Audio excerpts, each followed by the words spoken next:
අද අපි ඔයාලට කියලා දෙන්න යන්නේ පුරාන් කුඹුරක් නැවත වී වැපුර වීමට සකසා ගන්න ආකාරය. ඒ වගේම මේ කුඹුරට පෙහෙත් ගහන විදිය අපි ඔයාලට දැන් ඉදිරියට පෙන්නනවා. සුගතදාස ගෝවි මහත්තයා අපි අදාවේ මේ පුරාන් කුඹුර කොහොමද සකසා ගන්න කියලා අහගන්න. ගෝවි මහත්තයා කියන්නකෝ දැන් මේ පුරාන් කුඹුරු ඉස්සර කලේ කොහොමද දැන් කරගෙන යන්නේ කොහොමද? දැන් ඉස්සර කාලේ කොහොමද මේ පුරාන් කුඹුරු කරගෙන ගියේ? මේ ඉස්සර කාලේ මේවා පුරාන් කරා. මේවා කලේ මේ අපිට හරක් හිටියා. ඒ හරක් එතකොට දැන් මේ හරක් කියන්නේ මී හරක්ද? මී හරක් ඉලා හරක් කොහොම ඉන්නවනේ. ඌ වෙලට දාලා කනවා. ඒකෙන් තමයි දැන් මේ කැලේ හුඟක් වැඩි වෙලා තියෙන්නේ. ඒ කියන්නේ ඉන් කෑවම මේක මට්ටම් වෙනවා. ඔව්. දැන් ආපල කියනවා මම පොළොව මට්ටම් වෙලා එනවා. හරක් නැති වුණාම මේ වගේ මේ උකලන් ගහනවා. ඒකයි වෙලා තියෙන්නේ. දැන් එතකොට ඒ කාලේ කරන්නේ දැන් අපේ ආතලා හිටියානේ. ඔව්. අපේ ආතලා කලේ මෙහෙමයි. හරක් ඉන්නවා ඕන තරම්. ඔව්. මේ කීප දෙනෙක්ගේම හරක් ඉන්නවා. උන් ඇවිල්ලා මේ කනකොල කාලා දිදියගෙන ඉඳලා මෙයාලා මඩ කරලා යනවා. ඔව්. ඊට පස්සේ අපේ ආතා කියන්නේ ගාල්ලි පෙච්චකින් මේ තමයි. එයා තමයි ඉස්සෙල්ලාම මේ කුඹුර කළේ. ඔව් ඒක ඉස්සෙල්ලා ඉතින් ආතලාගේ තාත්තලා කරන්න ඇති. ඔව්. අපි දන්න කාලේ ඉඳන් තියෙන්නේ මේ අපේ ආතා ගාල්ලි බාසුන්නයි කියලා කියනවා. අපේ තාත්තා ඊට පස්සේ තාත්තා වැඩ කළා. තාත්තා වැඩ කළාට පස්සේ තමයි මං වැඩ කරන්නේ. ඉතින් මම වැඩ කළා ගන්නා දිගටම කරන්නේ නැහැ. මේ සෑලක විතර හරිය කරනවා. ඔව් ඒ කියන්නේ විලාස 8ක. ඔව් 8ක 10ක විතර. ඔව්. කරනවා. ඉතින් ඒක කරන්නත් දැන් ඉතින් මේ කරන්නේ අපි දැන් තනකොළ මැරෙන බේත් තියනවානේ. ඔව්. ඒ බේත් ගහලා ගින්දර තියලා හරි මොනවා හරි කරපුවාම ඒ නාලාට පස්සේ තමයි එළියේදී ඒවා අපි හරි ගස්සන්නේ. ඔව්. ඉතින් කට්ටියත් එක්ක වෙලා කොටනවා. කොටලා තමයි යපුරුවේ ගොඩ තියෙන ඒවා අරට යන්න පුළුවන් ඒවා මඩෝල ගත්තා. එහෙම තමයි කළේ.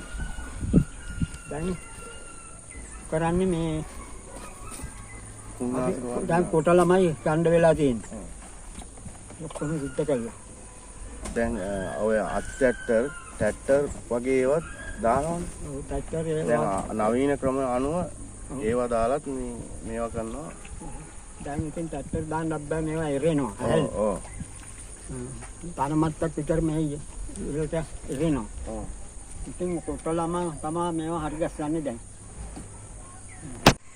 අපි දැන් අසා දැනගමු ජයන්ත මහත්තයන් කොහොමද මේ බෙහෙත් ගහන්නේ එක කැලෑවල් වලට බෙහෙත් ගහන විදි තියෙනවා. ඒ ක්‍රම ටිකක් අහලා දැනගමු. මෙතුමා තමයි මේ පැත්තේ ගොඩක් අයගේ බෙහෙත් ගහන්නේ. අපි අසා දැනගනිමු කොහොමද බෙහෙත් ගහන්නේ. මේකට බෙහෙත් ගන්නවා කියන්නේ ගොඩ ඉඩම් වලට ගහනවා වෙනස්. කුඹුරු වලට ගහනවා එක ගොඩක් වෙනස්. ඒට වැඩි වෙනස්. කුඹුරු වලට ගහන්න ඕන ගොඩ ඉඩම් වලට ගහනවා වගේ නෙමෙයි. කුඹුරු වල බට දැල්ල තියෙනනේ බට දැල්ල නැති වෙන්නේ. අපි මිලි 16කට යෝගට් කෝප් දෙකක් වගේ දාලා තමයි මේකට ගහන්නේ. ඒ කියන්නේ ලීටර් 16ක්. ඔව්. ඒකට වේදෙන්නම කර වෙන්නම මම මේ දෙකට. ඔව්. ඉස්සර නම් බට දැල්ලට ගිහින් ඔය අලමනම් ගැමුස්සෝන් වගේ බෙහෙත්නේ. දැන් මේ කුඹුරු වලට ගොඩක් හානි වෙන්නේ නැහැ මේ බෙහෙත. ඔව්. රවුන්ඩ් අප් තියෙන එක එච්චර හානි වෙන්නේ නැහැ. වතුරට කලවම් වෙන්නේ නැහැ. ගහට මුරාගෙන ගහේ ඉඳන්ම මුලින් ඉඳන්මයි මැරෙන්නේ. මුල කුණු වෙලා හිටන් මුලින් ඉඳන්මයි මැරෙන්නේ. ඔව්. ඒ කිසි කාටවත් හානියක් නැහැ. සතෙක් කෑවත් සතයාටවත් මොකවත් හානියක් සිද්ධ වෙන්නේ නැහැ. මේ කුඹුරු වලට ගහන බෙහෙත. මේ ගොඩ ඉඩම් වලටත් ඒ බෙහෙත තමයි දැන් ඇවිත් තියෙන්නේ ගොඩක් දුරට. ඔව්. මේ මම තමයි මේ පැත්තේම බෙහෙත් ගැන ගහන්නේ. ඔව්. එතකොට දැන් පුරාන් කුඹුරු එක විදිහට තියෙනවා. දැන් අපි මේ ටික බැලුවාම මේ පැත්තේ තියෙන්නේ බටදැල්ල කියන තනකොළ තමයි තියෙන්නේ. එතකොට දැන් අර එහාට යනකොට තියෙනවා අර හබරල ඒ වගේ එක මේ ගස් වර්ග තියෙනවා. එතකොට දැන් මේ අපි ඒවට බෙහෙත් මේ මාරු කරන්න වෙනවා නේ. ඒකට බෙහෙත් සාමාන්‍ය හබල්ල නම් සාමාන්‍යයෙන් ගොඩක් දුරට හබල්ල මරනවා ගොඩක් අඩුයි. හබල් වලට ඉතින් ගහන්න තියෙනවා එම්මහැට කියලා බෙහෙතක් තියෙනවා. ඔක දාලා ගහුවන හබල්ල ගහ කුඩු වෙලාම යනවා. ඒක තමයි දැන් ගොඩක් දුරට පාවිච්චි කරන්නේ. එම්මහැට ඉතින් ගොඩක්ම පාවිච්චි කරනවා අඩුයි. මොකද මේ කුඹුරු වලට ගොඩක් හානිදායක හින්දා එන්නට ගොඩක් පාවිච්චි කරනවා අඩුයි. ගොඩ ඉඩම් වල පාවිච්චි කරනවා අඩුයි. ඉතින් බැරිම අවස්ථාවක් වුණොත් ඉතින් එම්මහැට දාලා ගහනවා. එතකොට මේ ඔය හබර්ල ගස් තිබුණොත් තමයි එම්හැට දාන්නේ. ඔව් එම්මහැට දාන්නේ හබල්ල ගස් වගේ જાතියක් තිබුණොත් අර ඉවරටම කුණු වෙන්න. ඉවරටම කුණු වෙන්න. ඉරාපලා මේ හබල්ල කෙටල සම්පූර්ණයෙන්ම විනාශ වෙනවා එම්මහැට දැම්මොත්. මේ එම්මහැට ඉතින් වැඩියෙන් යොදන්නේ නැහැ අපි.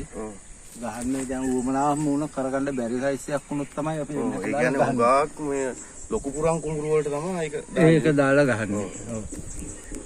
එතකොට මේ අපිට මේවා කියලා දුන්නට ගොඩක් ස්තුතියි ජයන්ත මහත්තයාට. සාමාන්‍ය ඉතින් වගකීම් කාලයකුත් තියෙනවා. මම බෙහෙත් ගන්නවා කියන සම්පූර්ණයෙන්ම වගකීම සම්පූර්ණයෙන්ම මගේ අතට ගන්නවා. නරුන් නැත්නම් නැවත අතින් බෙහෙත් දාලා ගස්සලා දෙනවා. ජයන්ත මහත්තයාගේ ෆෝන් නම්බර් එකක් කියන්න. එතකොට මේ ගමේ කවුරු හරි ඉන්නවනම් ඔබතුමාට කතා කරලා බෙහෙත් ගසා ගැනීමට දැන් මේ බෙහෙත් ගහන කුඹුරේ ප්‍රමාණය ලාස් වලින් බැලුවොත් ලාස් 8ක් වෙනවා. ඒ වගේම අක්කර භාගික ප්‍රමාණයකට තමයි මේ ලාස් 8 අයිති වෙන්නේ. ඔයාලට මේ පෙන්වන්නේ බෙහෙත් හා වතුර කලවම් වෙනසේ ටැංකියට බෙහෙත් තමා ගැනීම වින්‍යාසක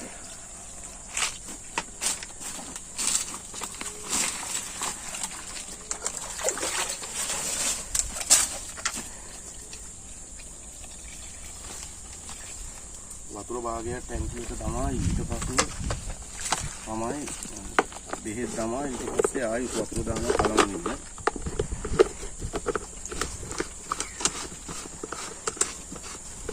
මූඩිය හොඳට සාත කරගන්නවා.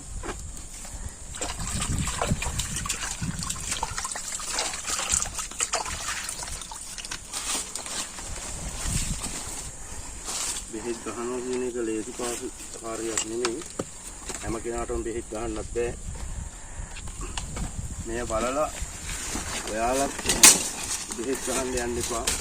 ඒ වගේ ආරක්ෂිත විදිහට බෙහෙත් ගහන්න ඕනේ.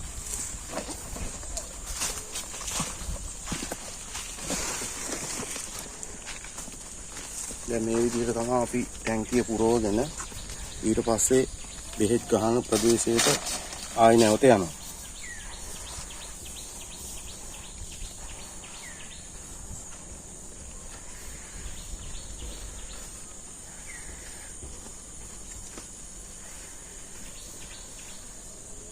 බෙහෙත් ගහනකොට ගහන්න ඕනි උදේ වෙලාවේ. ඒ කියන්නේ හුලං එනවා. ඒ හුලං වලට බෙහෙත් මුහුණට එන්න පුළුවන් බෙහෙත් ගහන කෙනාගේ. ඒ හින්දා උදේම තමයි බෙහෙත් ගහන වැඩේ කරගෙන යන්නේ.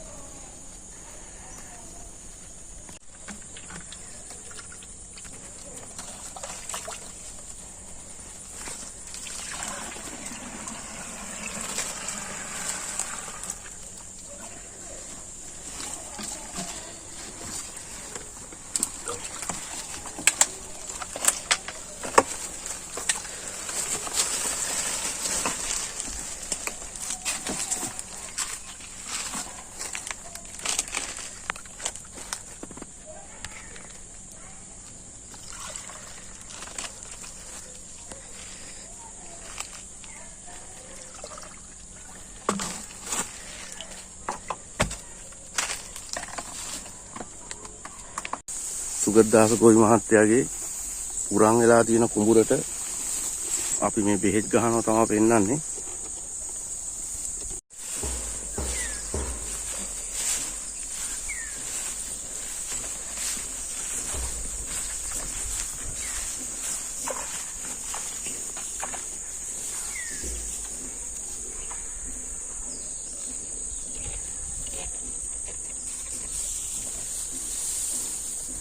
හැම කෙනාටම බෙහෙත් ගහන වැඩි කරන්න බෑ. ඒකට නිසි ප්‍රමිතියකට ඕනි බෙහෙත් ගහන්න. ඒ වගේම ඒ බෙහෙත් ගහන තැන් ටික මතක තියාගන්න ඕනි. නැත්තම් කුඹුරේ කොහේ බෙහෙත් ගහුවද කියලා හොයාගන්න බැරි වෙනවා. අක්කර භාගයක් සඳහා තෙල් ගැසීමේදී තෙල් යන ප්‍රමාණය බලා ගන්න පුළුවන් වන්නේ කුඹුරේ තියෙන කැලෑ සමග තමයි බලන්න වෙන්නේ. කියන්නේ උගක් කැලේ තියෙනවා නම් තෙල් ප්‍රමාණය වැඩි වෙනවා. කුඹුර එරෙනවා නම් තෙල් ප්‍රමාණය වැඩි යනවා.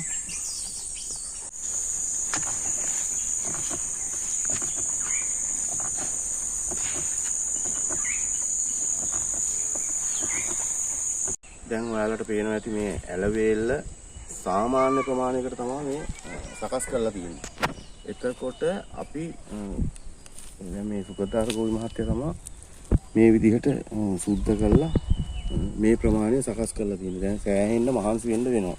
එතකොට මේ අපිට ගෝවි සමිතියකින් හරි නැත්නම් ගෝවි ජන සේවාවකින් හරි මේ ඇලවේලි කපලා සකස් කරලා දෙනවා නම් මේ කුඹුරු යායවල් අස්සත්තයි කියලා හිතනවා.